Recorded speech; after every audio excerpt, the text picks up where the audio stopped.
नमस्कार। तो क्या कभी सोचा है कि हमारे पसंदीदा खाने का पहला निवाला लेने के ठीक बाद होता क्या है?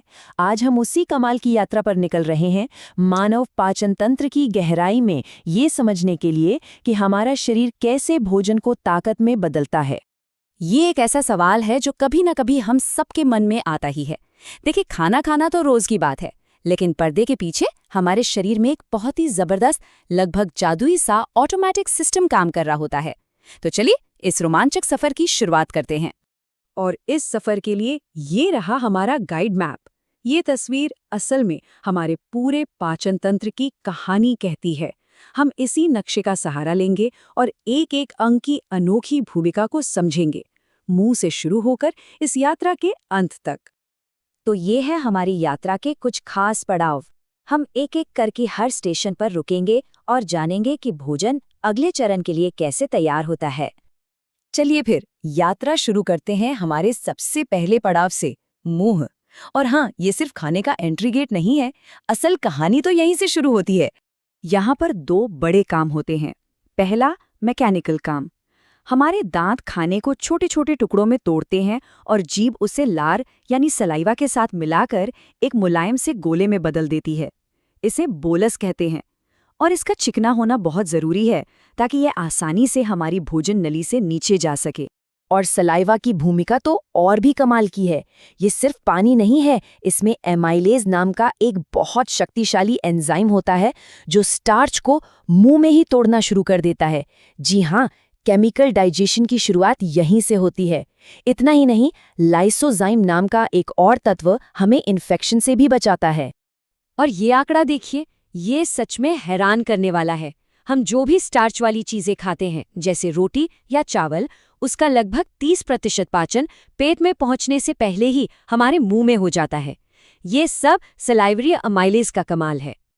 अच्छा, निगलने के बाद खाना अपनी अगली मंजिल की ओर बढ़ता है, भोजन नली से होते हुए। और ये अपने आप नीचे नहीं जाता, बल्कि मांसपेशियों की एक लहर जैसी गति, जिसे पेरिस्टाल्सिस करते हैं, उसे धीरे धीरे नीचे पेट की ओर धकेलती है, बिल्कुल वैसे ही जैसे किसी ट्यूब से पेस्ट को निचोड़ा जाता है। और अब हम पहुंच गए हैं अगले पड़ाव पर, पेट। इसे एक तरह का हाई एसिड मिक्सर समझिए, एक ऐसी जगह जहां पहुंचते ही माहौल पूरी तरह बदल जाता है। पेट में पहुंचते ही खाने पर एसिड और एंजाइम्स की बौछार सी होती है। हाइड्रोक्लोरिक एसिड खतरनाक बैक्टीरिया को खत्म कर देता है और पेट की दीवारें खाने को मथ कर उसे अच्छी तरह से मिला देती हैं। इस पूरी प्रक्रिया के बाद खाना एक गाढ़े सूप जैसे तरल में बदल जाता है, जिसे काइम कहते हैं। इस एसिड का एक और सुपर पावर है, ये पेप्सिन नाम के एक सोए हुए एंजाइम को जगाता है। पेप्सिन का काम है प्रोटीन को तोड़ना, लेकिन ये अपना काम तभी शुरू कर सकता है जब एसिड उसे एक्टिवेट करे। है ना ये साइंस की दुनिया का एक बेहतरीन टीम वर्क। पेट के बाद अब हमारी यात्रा पाचन के सबसे जरूरी हिस्से में पहुंचती है, छोटी आंत। इसे शरीर का न्यूट्रिएंट सुपर हाईवे भी कह सकते हैं, क्योंकि असली जादू यहीं होता है। यहीं पर असली एक्शन होता है। पेट से आया हुआ काइम यहाँ पैंक्रियाज और लिवर से आने वाले शक्तिशाली डाइजेस्टिव जूस से मिलता है। यही वो जगह है जहां खाना अपने सबसे छोटे, सबसे उपयोगी हिस्सों में टूट जाता है, ताकि हमारा शरीर उन्हें सोख सके। यहाँ कई खिलाड़ी एक साथ काम करते हैं। पैंक्रियाज और आंतों से निकलने वाले जूस कार्बोहाइड्रेट और प्रोटीन पर हमला करते हैं। वहीं लिवर से आने वाला बाइल एक बहुत जरूरी काम करता है। ये फैट यानी वसा की बड़ी बड़ी बूंदों को छोटे छोटे टुकड़ों में तोड़ देता है, ठीक वैसे ही जैसे साबुन तेल को तोड़ता है। इससे लाइपेज एंजाइम के लिए फैट को पचाना बहुत आसान हो जाता है। और यही तो इस पूरी प्रक्रिया का मकसद है।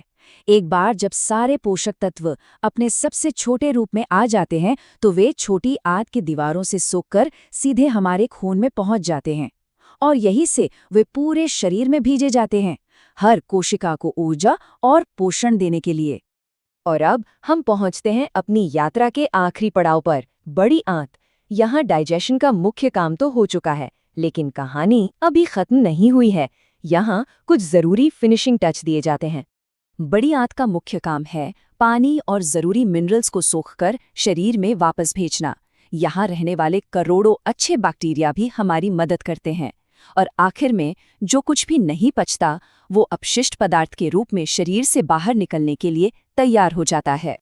हमारी यात्रा तो पूरी हो गई, लेकिन ये जानना भी जरूरी है कि जब ये अद्भुत मशीनरी ठीक से काम नहीं करती तो क्या हो सकता है।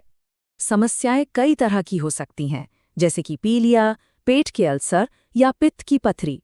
ये सभी हमें याद दिलाते हैं कि हमारा पाचन तंत्र कितना संवेदनशील है और इसका ख्याल रखना कितना जरूरी है। तो हमने देखा कि कैसे एक साधारण सा निवाला हमारे अंदर एक असाधारण सफर तय करता है। ये ऑटोमेटिक सिस्टम हर पल बिना रुके हमारे लिए काम करता है।